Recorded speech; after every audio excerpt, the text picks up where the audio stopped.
just got back from London not too long ago. Living in London for a year with a bunch of friends was an incredible experience, man. It was really crazy. It was like a whole culture clash. Like the first day I got there, I had all my bags straight off the airport, you know, and I'm walking home, and an English soccer game had just got out.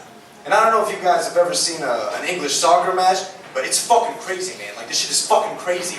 And these English soccer fans, they get so fucking pumped and so fucking jacked. Like, I'm walking down the street with all my bags, and this guy comes up, and he's yelling at me, you know, he's jacked, he's pumped from the game, and he's like fucking, got red in the eyes, you know? And this guy's fucking scaring me, right?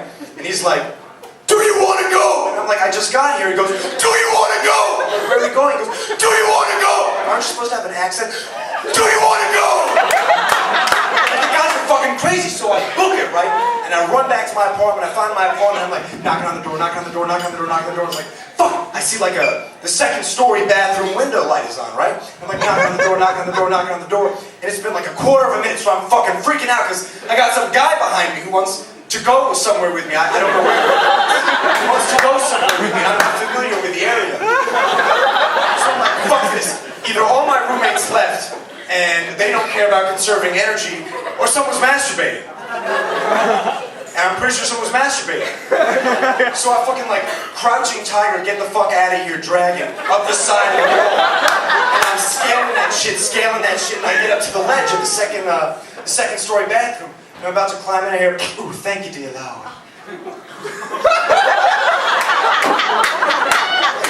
What the fuck was that? I'm like, oh shit! It's my roommate's mom was visiting us, and she's like the sweetest, like Southern Baptist preacher's wife. Like, she was dropping demons in the toilet. So I'm like, what the fuck was that? These sounds are inhuman. She goes, ooh, thank you, Jesus. Got some in the trash can. I'm like, what the fuck, you know? And I'm so close to the screen that I can hear the texture of her poo changing. It goes to those little, like the pellets that like, they're like rabbits, you know? Fuck, man. I hear, dear Lord, winning lotto numbers, 4, 7, 99. Thank you, Jesus. That shit was disgusting. I'm gonna tell you something that's hard, man. I was living in London for a year with 6 guys in 2 rooms with no locks. You know, the only thing harder than trying to masturbate in 2 rooms with 6 guys is trying to masturbate in 1 room with 9 guys, because that shit is fucking difficult, man. Jesus Christ. It's like, whenever the bathroom would become available, someone like automatically turned into Nightcrawler and just turned in there like with the laptop and the door was locked. Like, fuck, man. And I think any guy knows, you know? Any guy who finally gets a little alone man time, they know that when they're in there and there's a bunch of people on the other side of the door, they become like a movie shrunk. They just get the hearing of a porpoise and the vision of a hawk. And the speed of a mongoose. They're like, get it done, get it done, get it done, get it done. Shit, what the fuck is that?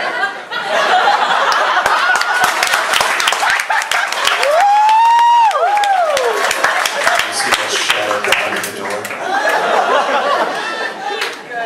And somehow, in under 2 seconds, you came out with a full-fledged cover-up. And you hear, and you're like, flush! Hey man, yeah, I was just taking a shit and I brought my laptop in here because I wanted to download the new Lady Gaga CD and I brought the lotion because my apples get really chapped lately. Like, guys are just good at that, man. Like, they're really good at just coming up with excuses on the spot.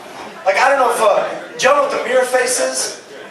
The mirror face is like your signature face. It's that face that one of your friends got when you're like, they'll be walking down the street and they're like, that sexy face, they always, you're like, why are you doing that, you know? Why do you put your sexy face on? No one's looking to be sexy now. So I got this friend Sammy in London, he's a runner, you know, like, he's always running. He's always running. He's always running. I would be in line for McDonald's and he'll be like, we get number 3. Number 3, large Coke, thanks. Like the guy tries to go to sleep and he puts a fucking pillow on the dresser, he's like, and the guy's always running, so he's obsessed with his mirror face, like he can't stop it, so he comes in, right? And he can't really live without it. He looks like James Dean trying to pass a kidney stone. So like he'll run in and just be like he's got this magnetic attraction to the closest mirror in the room. And one day we're like, alright, fuck this is too much. So we hide all the mirrors in the house in the oven. And the guy can't live without his mirror face. So he fucking runs up in there's like,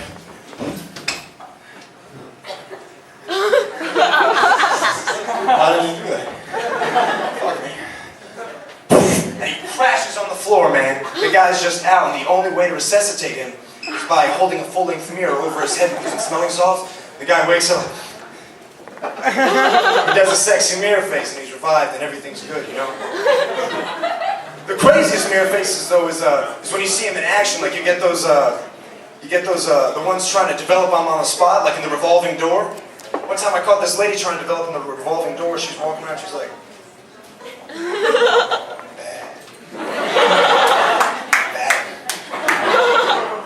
Bitch, door.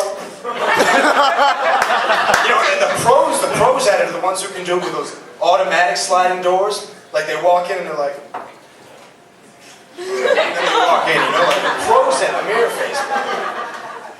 But we were so broke in London, man, like we didn't have any money. Like we were trying to fix it. Like a light would go out, you know, and we walk up to it, obviously like a product of the 80s, and we unscrew that shit, you know.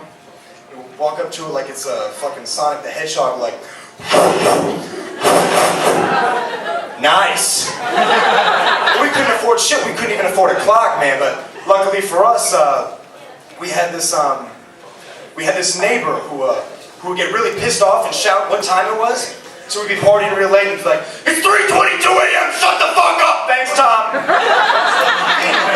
And we developed this love-hate relationship, and he was like, "It's 4:04 a.m. but don't forget to set your clock back an hour for daylight savings time." Thanks, Tom. Welcome, Andy. Really well. The last day we were in London, we were partying so hard, the sun had even come up.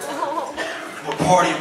He's like, "It's 8:47 a.m. Oh fuck, I gotta go to work."